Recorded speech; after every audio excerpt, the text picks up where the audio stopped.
Well, back to one of our earlier stories. We were obviously just talking about the Indaba taking place in Soweto. We're going to be joined by co-founder and Secretary General of #NotInMyName, Themba Masango.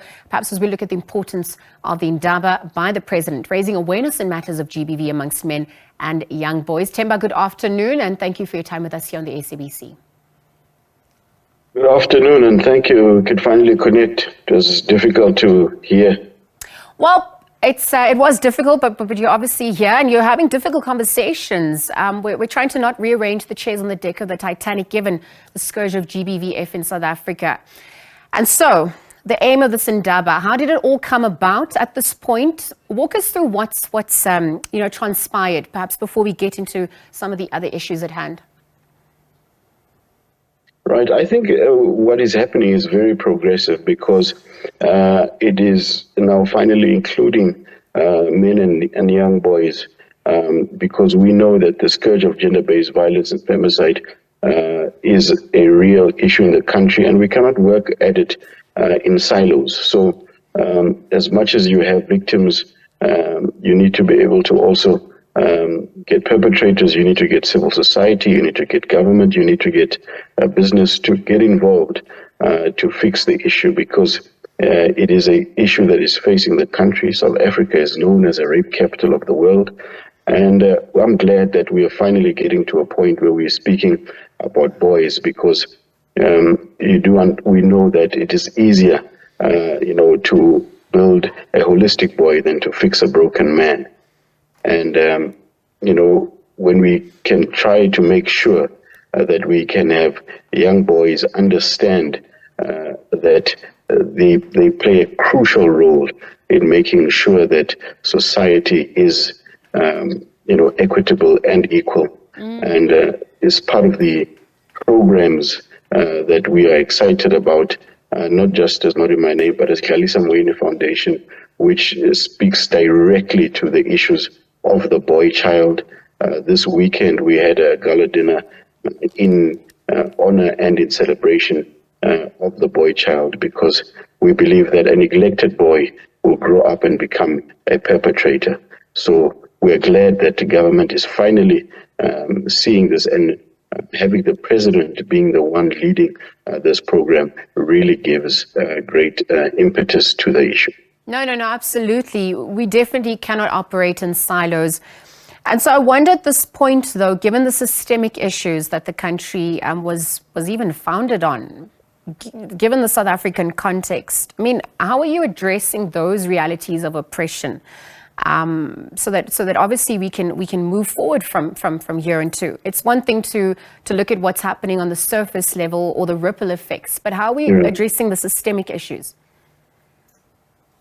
And you're 100% right, especially the socialization of the boy child in South Africa, and understanding the injustices of our past, and also the toxicity of the past that we had, where patriarchy was deemed as progressive in the past. We need to get back and actually make sure that we re-conscientize and the young men, and also learn and unlearn a lot of things, because, as we speak about the systematic issues that we have, also the issues of unemployment, the issues of young people not working, and specifically the boy child, and homes. 70% of black homes in South Africa have no father, are fatherless. So young boys don't have the example that they need to be seeing on a daily basis,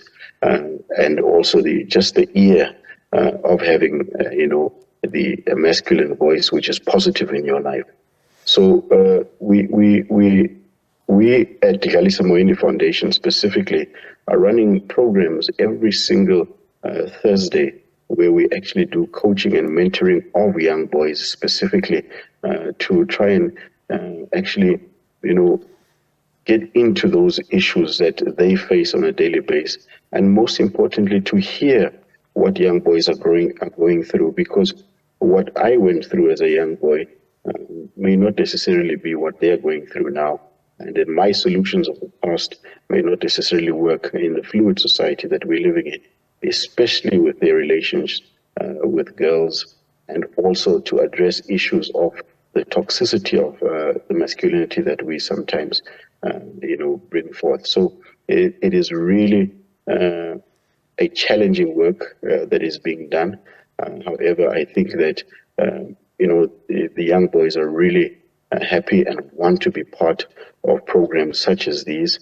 And really kudos to the Department of Education and the government. We always are fighting them, but today they have done the right thing. They've put a step in the right direction, and we need more of these, not just at a superficial level, not just at a high-end political level, but these things should go down to grassroots, to schools on a daily basis. In fact, we should actually have civil society working with schools all the time, hand in hand, Themba, just like we are doing at Mosango. And I agree. And so, it's one thing to be speaking and we're addressing, issues of socialization. You brought up the basic unit of society, which is the family, that's obviously changed or disrupted over the years, and how that has impacted what is currently transpiring. There's the role of traditional authorities and sort of the questions about their role in assisting, and the role of education. So at this point, what are some of the strategic areas of intervention? How are you going to take what is spoken